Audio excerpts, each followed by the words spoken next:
With Lucky Land Slots, you can get lucky just about anywhere. Dearly beloved, we are gathered here today to... Has anyone seen the bride and groom? Sorry, we're here. We were getting lucky in the limo and we lost track of time. No, Lucky Land Casino, with cash prizes that add up quicker than a guest registry. In that case, I pronounce you lucky. Play for free at LuckyLandSlots.com. Daily bonuses are waiting. No purchase necessary. Void where prohibited by law. 18+. Terms and conditions apply. See website for details.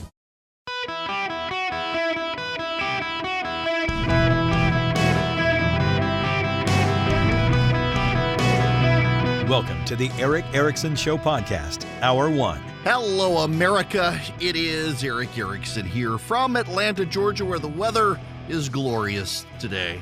I hope it's great where you are. The phone number is 877-973-7425. Should you wish to be on this here program, always happy to have you. Well, I have to tell you, there's something that always happens when you're in this line of work. You have to, over time, and really Rush Limbaugh talked about this a lot. He and I had several private conversations about this. You have to stop caring what other people think, particularly when you know you're doing a good job. Because one of the inevitable things that happens is you develop a near marriage-like relationship with members of your audience who know every detail of your life, and like your spouse, like your wife, they want to tell you when you're wrong, even when you're not.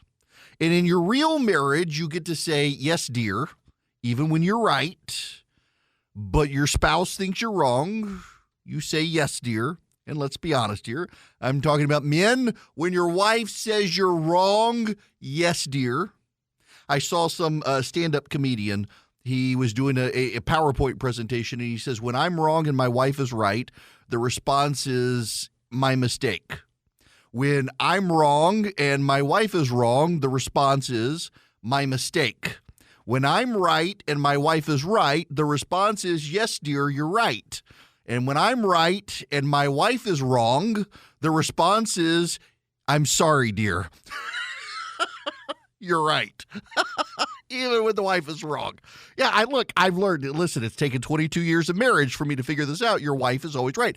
But when you're married to your audience, oftentimes what happens is certain aggrieved members of your audience insist you are wrong about something and they're right. More often than not, they are wrong, you are right. And you just got to let it go. You can't care about it. The number of times people tell me, well, you were wrong about this thing 10 years ago on the radio. I'm not going to believe you now. You got to tune it out. It'll get to you. You have to tune it out. When you know you're right, be right. Who cares what the angry mob listening on radio thinks? And I'm going to savor this moment. Sometimes it is, particularly in the last several years, it's been Trump supporters. I didn't think he would win in 2016. Every time I say something now, they disagree. Well, you were wrong in 2016. Yep, I was. Been pretty right ever since. Lately, I have progressive listeners who hate listen. And they've been pretty giddy because they've been convinced I was wrong. I told you guys the polling would rebound for the GOP. I said it's going to come back. This is the cycle whenever Republicans are ahead, with the exception of 2010. 2010 is one of the rare times in modern American polling where Republicans stayed ahead the entire way through. They were never below the Democrats on the generic ballot. In 2002 and in 2004 and in 2014 and in 2016 and in 2022 and in 2020, when I had in the presidential year, the Republicans have been bouncing back and forth beneath and above the Democrats. It's a normal cycle. 2014 and 2002 very much mirror the cycle where the Republicans towards the middle of August, middle of September got below, and then they kind of bounced back up, and they won. It wasn't the 2010 historic wave, but it's still pretty big. Well, as I've been telling my Democratic friends who have been laughing at me, telling me how wrong I was, it's happening again. I need to spend a few moments with you in Georgia. Now, standard caveat here, sometimes my audiences in other states say, well, you only spend so much time in Georgia because you live there. I'm not listening to Georgia. No. Georgia is the heart of the political universe right now. It has become, where Florida is no longer a swing state, Georgia has become the swingiest state. Except it's not swinging. Except all the way to the fences for the GOP. The Atlanta Journal-Constitution's poll is out. It's the poll people pay attention to because it's a local group polling locally. It's not Quinnipiac coming in from Yankee land to try to survey Georgians. No, it's local. The poll of likely voters, released Tuesday, shows the U.S. Senate race deadlocked between Raphael Warnock, who had 44%, and Herschel Walker, who, what? Herschel Walker, he's ahead by 2 points. He's at 46. 3% for the Libertarian, Chase Oliver, 7% undecided. Now, those 7% could go to Warnock. Those Libertarians could come home and avoid a runoff and just get this over with. It's a close race. It's the only bright spot in the polling, and Warnock is still behind.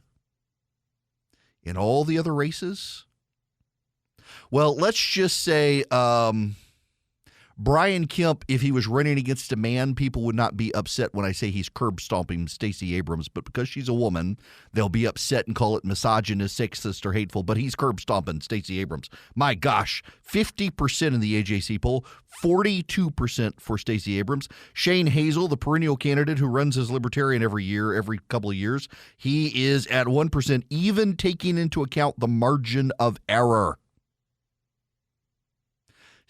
Stacey Abrams is losing. Brian Kemp is outside the margin of error. Stacey Abrams is not winning. Now, here's what's notable. As I mentioned yesterday, 4 years ago at this time, the polling was split 50-50 who was ahead, Kemp or Abrams. There hasn't been a poll this political cycle that's had Abrams ahead. Here's the other thing from the New York Times. Historically, in Georgia, Democrats that possess a 2-point polling bias in their favor. If you look at the polling from 2016, 2018, 2020, and you apply it to 2022, you have to add 2 more points to the Republican side. If that's the case, Brian Kemp in the AJC poll is at 52%. Herschel Walker is at 48%. There could be a runoff. It depends on if the Libertarians really are insane or they come home to Walker and avoid having Warnock go back to Washington to raise their taxes. And the undecided people. But wait, it gets better.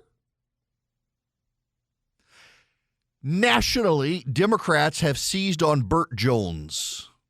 Burt Jones is running for Lieutenant Governor of Georgia. Now, you should know, wherever you are in the nation, unlike places like Florida, New Jersey, and others, the governor and lieutenant governor of Georgia are separate constitutional offices. They don't run as a ticket. In Florida, the governor and the gubernatorial candidate, they pick a running mate to serve as their lieutenant governor. It's not the case in Georgia. They're separate constitutional offices. They run independent of each other. They have their own primaries.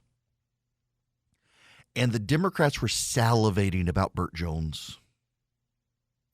They love that Burt Jones is the Republican nominee because Burt Jones was one of the Republicans who questioned the election. Burt Jones not only questioned the election, he's one of those people who appeared to serve as an alternate elector that has been investigated.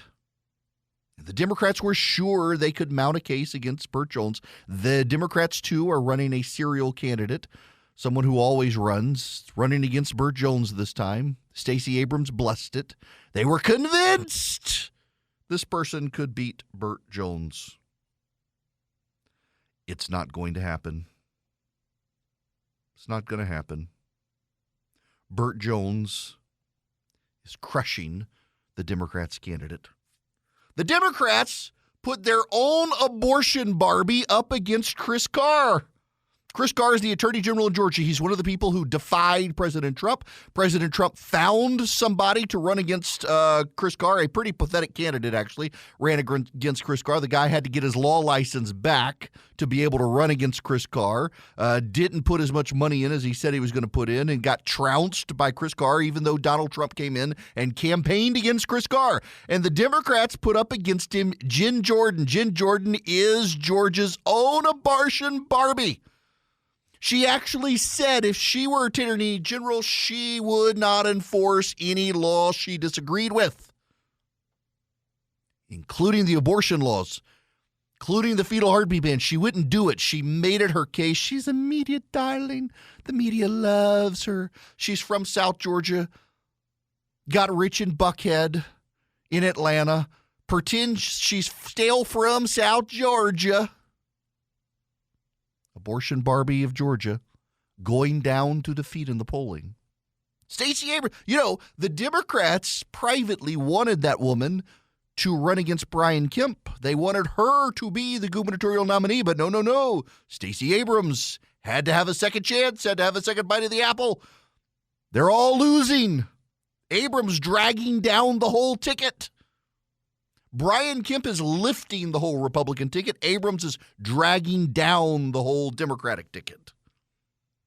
The labor commissioner for the Democrats, toast. The agriculture commissioner for the Democrats, toast. The secretary said, the Secretary of State has no chance. Bee Nguyen is her name. Bee Nguyen thought she could win, no pun intended, because Jody Hice was going to be the Republican nominee and she'd make it all about election denialism and claiming that Jody Hice was out to overthrow the election or some such. Hice didn't make it through the primary. Raffensperger's back on the ballot, totally scuttled everything the Democrats wanted to run on. The Democrats in Georgia wanted to make the entire election about election integrity and defense of democracy, and they can't.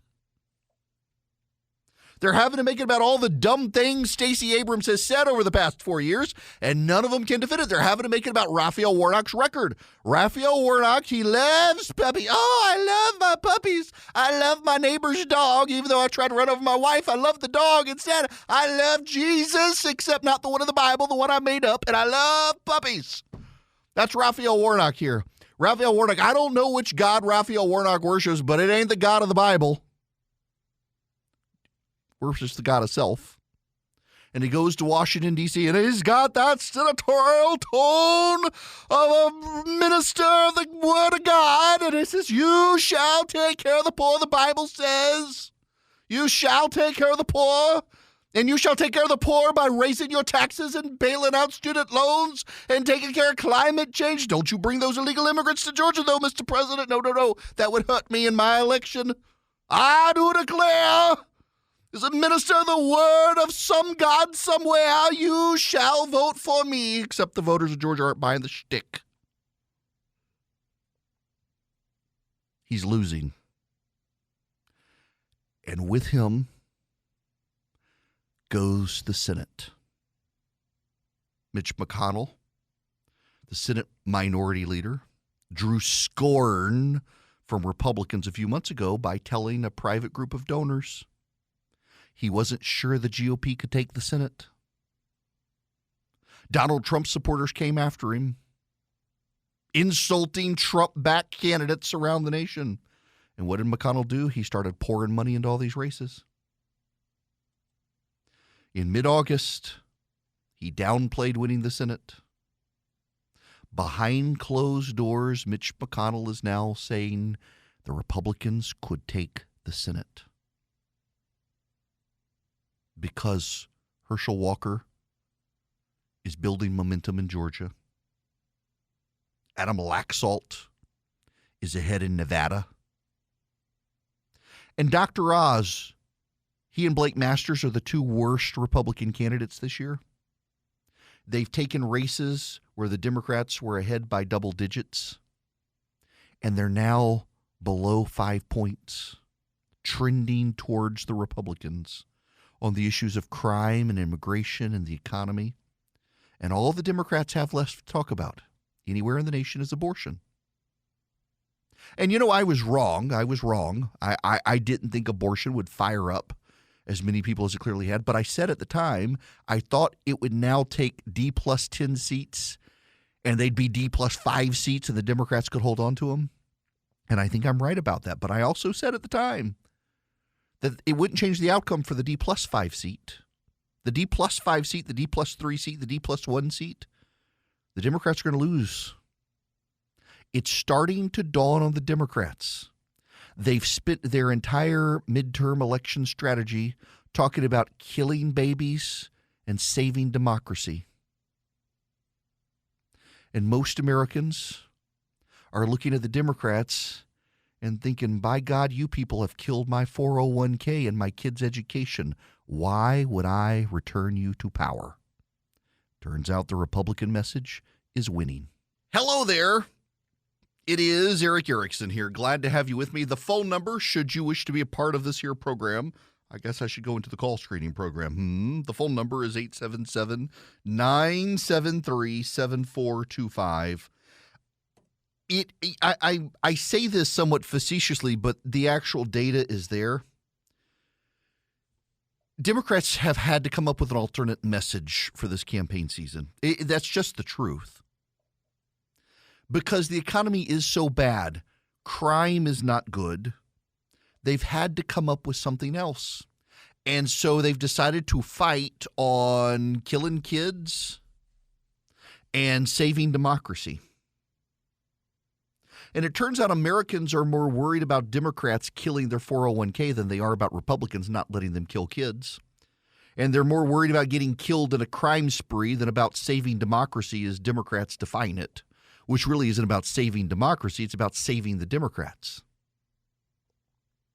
The Democrats can stream authoritarianism all they want, but it's Democratic teachers, progressive teachers in schools who are trying to indoctrinate kids about sex and critical race theory.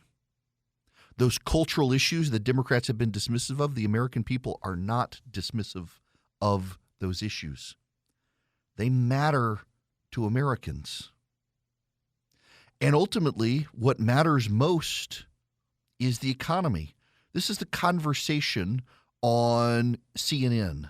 So, listen, I think we can all agree that we'd like to be optimistic with the economy, but then there's the reality about what's happening with the economy. We've got inflation sitting at 40-year highs.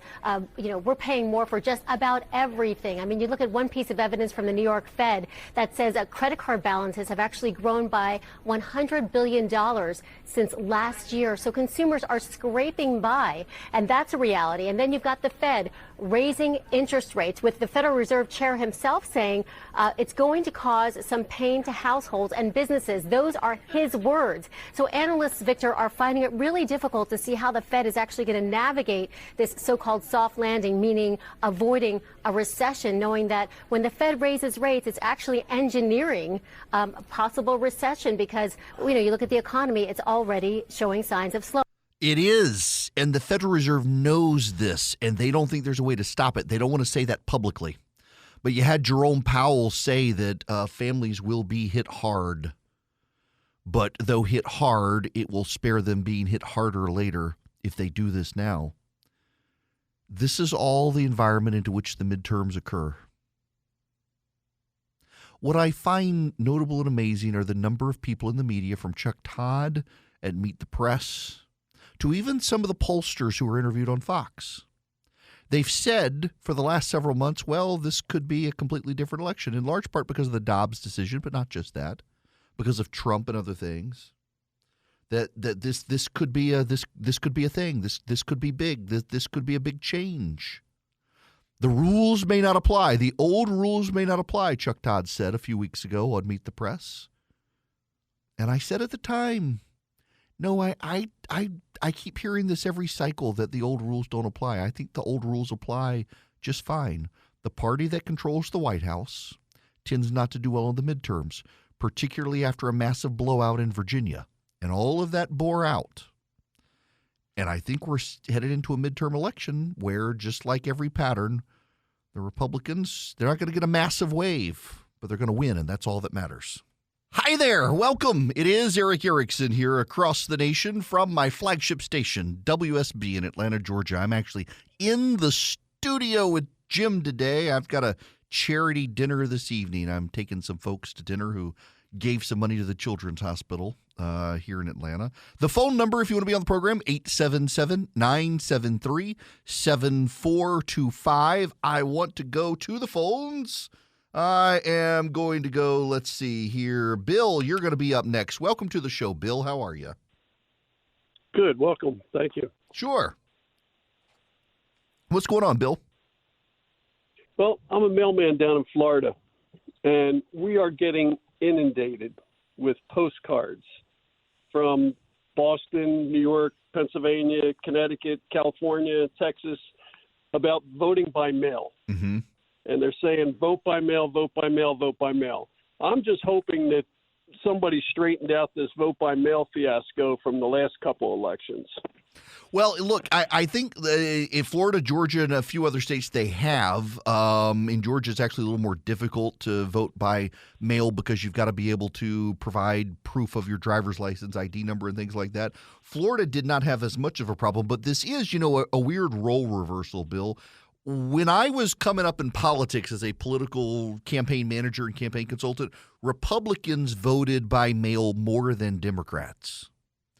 Democrats over the last number of years have convinced black voters in particular that their vote will be suppressed if they go on Election Day because you have to show ID. Even though overwhelmingly black voters have photo ID, Democrats believe this mythology, so they've convinced voters to vote by mail. And so the roles have shifted over the last really 8 years now. Republicans are more likely to vote day of, Democrats more likely to vote early by mail. Florida actually is one of the few states of the nation, God bless them, they process the early votes before Election Day. So on Election Day, you're not waiting until 5 a.m. the next day or later for Florida's votes to come in. They've got them processed. And they didn't have problems. Remember, Trump won Florida. Georgia has revised its absentee voting process, and you've had a surge in absentee voting. It's not hard per se. You just have to be able to send a photocopy of your driver's license to be able to get your absentee ballot now. That makes it difficult for some people, but not enough. You're still having record-breaking numbers of absentee ballots, but it's easier now to sort through them and to discard other ballots. I don't think it's going to matter. Now, of course, to some degree, the stolen election people are going to have to engage in some apologetics. If Nevada goes Republican and Georgia goes Republican, where Donald Trump said both of them were stolen in 2020, we're going to have to assess from the apologetics, how is it that it could be stolen in 2020 from Trump, but not in 2022 when the Democrats are making it all an existential crisis that the GOP is a threat to democracy, we have to keep them out of power? How is it then that they could not steal the election in 2022? Or is it only that the election can be stolen from Donald Trump? And if that's the case, why do you want to put him up in 2024? We'll get into that. We'll see what happens. All I'm telling you is I've been telling you the polls would shift back to the GOP. I've been telling you not to believe those earlier polls, that always happens. It's a seasonal, recognizable, cyclical cycle, and that's the way it works. There's new polling, by the way, out of Wisconsin. This is Emerson's polling.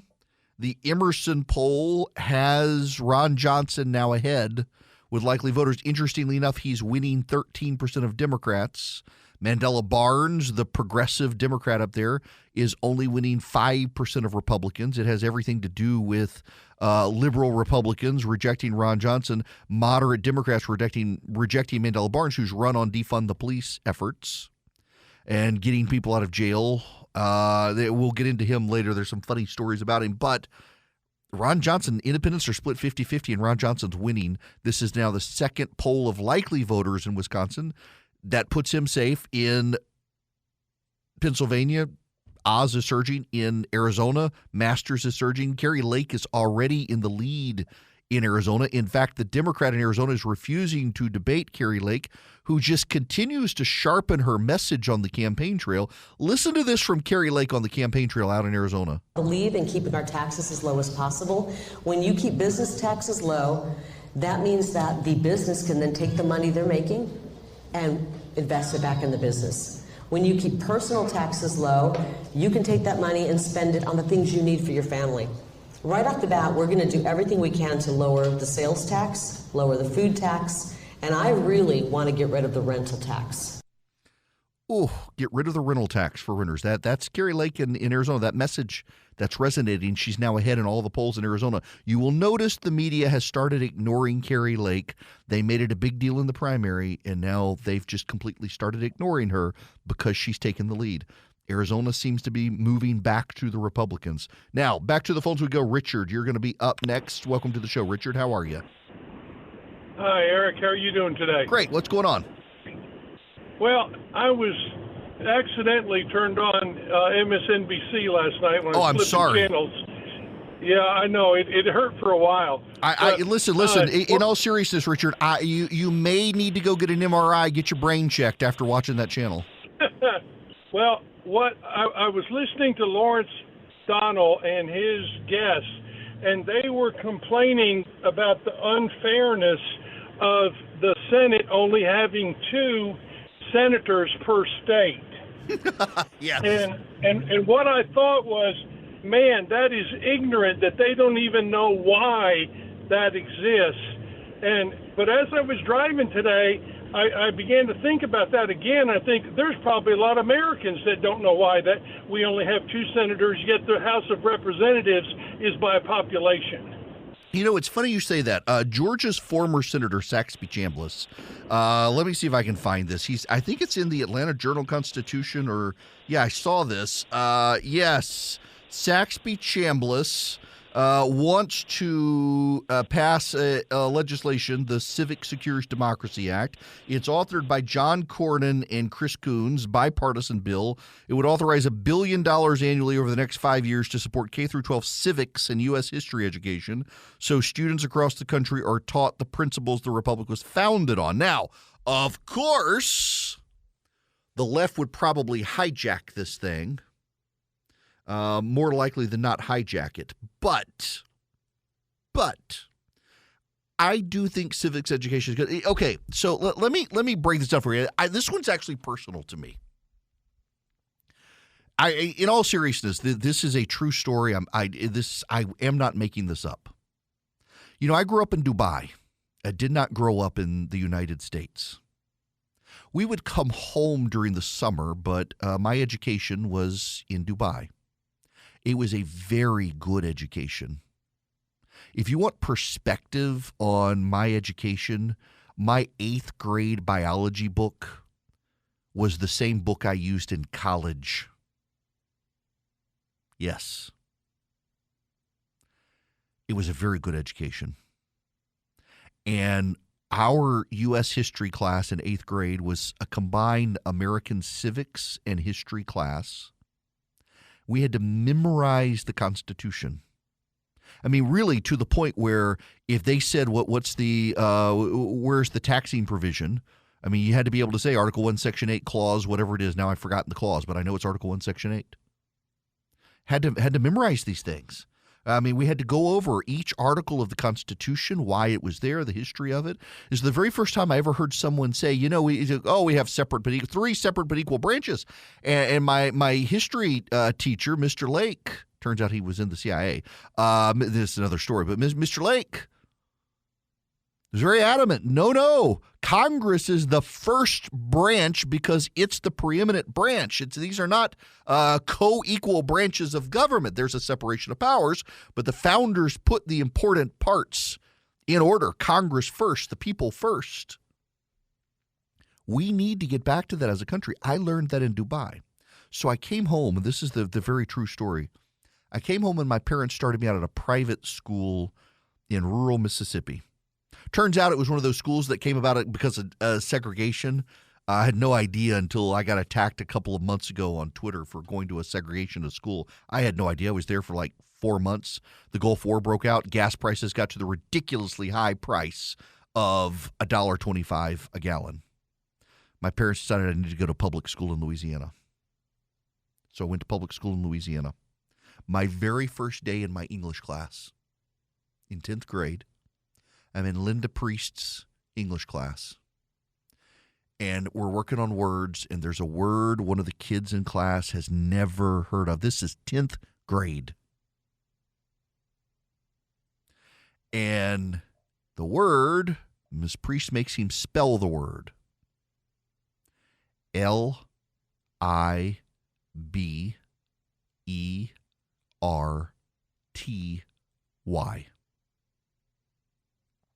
L-I-B-E-R-T-Y.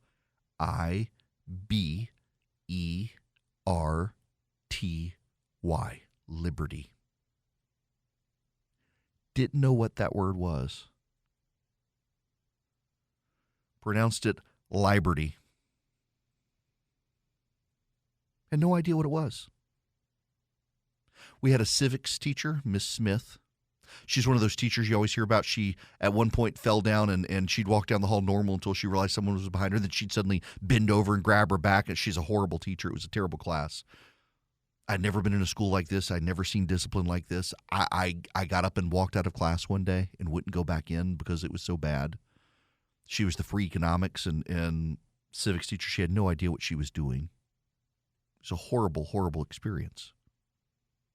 And I understood why my parents wanted me to go there. I hated almost every minute of it. Wound up kind of running the school. It was a wild situation, but I'll never forget that kid had no idea what liberty was.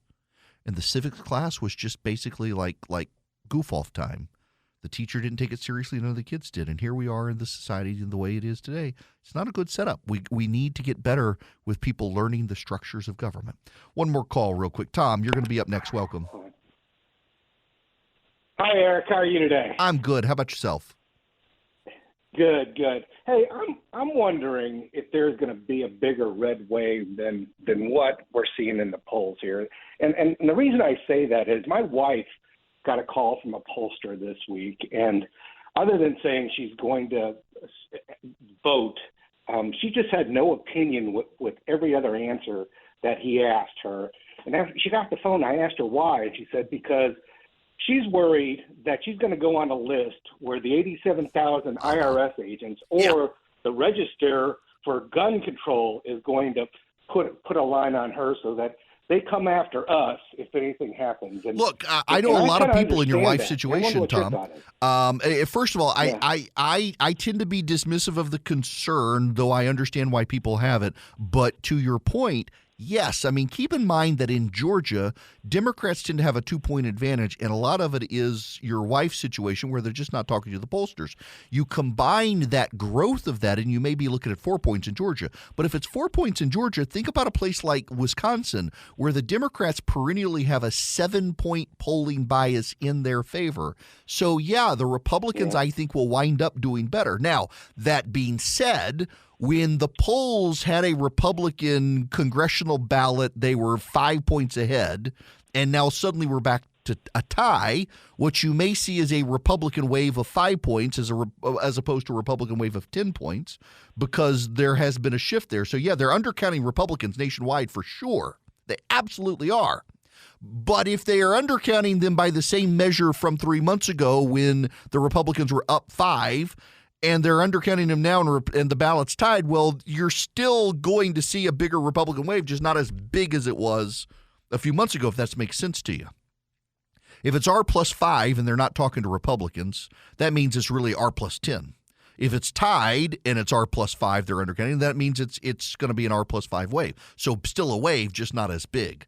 And I tend to think that most pollsters who I trust, Republican pollsters, say that's probably the case. Republicans are absolutely being undercounted. The only state in the nation, for some reason, no one can figure out, I have a theory, where Republicans actually get overcounted is Colorado. And my theory on why they get overcounted there is all the Democrats are stoners.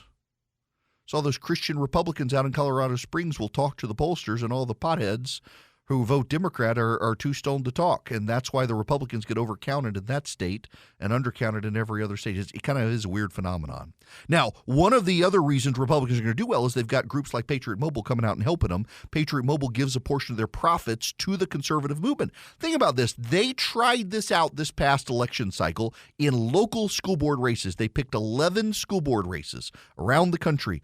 and got involved for conservative Republicans against woke progressives, and they won 11 out of 11. The only reason they could do that is because you have taken your cell phone company business to Patriot Mobile, and they take a portion of their profits and give it to the cause. And they're expanding. They're picking congressional candidates now. They're picking causes. They give to pro-lifers. They give to the Second Amendment movement. They give to veterans and first responders running for office as conservatives. You help them do that. All you do is go to patriotmobile.com/Eric.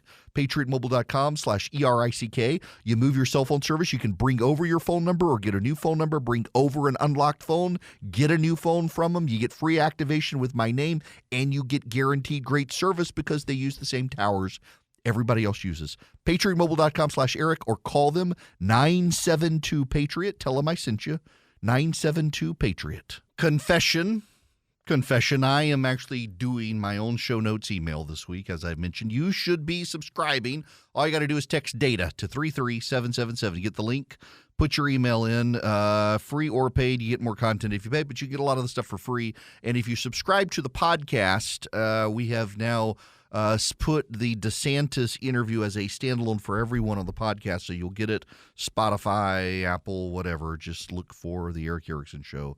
You'll be able to get it. All right, I have been waiting to play you this great audio. My gosh. So behind the scenes, you need to know my producer despises having to listen to Don Lemon. This one, though, made his day. Well, this is coming when, there's all of this wealth, and you hear about it comes as England is facing rising costs of living, a living crisis, austerity budget cuts, and so on. And then you have those who are asking for reparations for colonialism, and they're wondering, $100 billion, $24 billion here and there, $500 million there. Some people want to be paid back, and members of the public are wondering, why are we suffering when you are, you have all of this vast wealth? Those are legitimate concerns. Well, I think you're right about reparations in terms of if people want it, though, what they need to do is you always need to go back to the beginning of a supply chain. Where was the beginning of the supply chain?